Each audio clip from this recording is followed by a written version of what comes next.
The fourth way that you can help minimize being taken advantage of or making sure that you found the right shop is the first time or so that you do work with a shop, ask them to save your old parts or ask them to see what's wrong with your car before approving any repairs. Again, then they should be happy to allow you to see the old parts. They should be happy to bring you out in the shop to show you what's going on so that you can understand.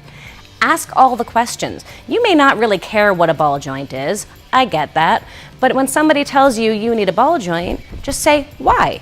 Explain it to me, I'd like to understand. At that point, they should be super happy to say, all right, let me tell you what a ball joint is, or maybe even bring you out into the shop and show you how it's failed and why it's bad and why it's a good thing to replace. Ask questions, be involved, participate in the process. And at the end of the day, if you do all of those things, you're gonna find a good shop, build a relationship with them, get to know them, establish with them the goals that you have for your car. Our recommendations as a shop might be different based on how long you want to keep your car, right? We want to make it live as long as you want it to live. But if you don't develop a relationship with a shop, they're not going to be able to do that and help you game plan and strategize for that process.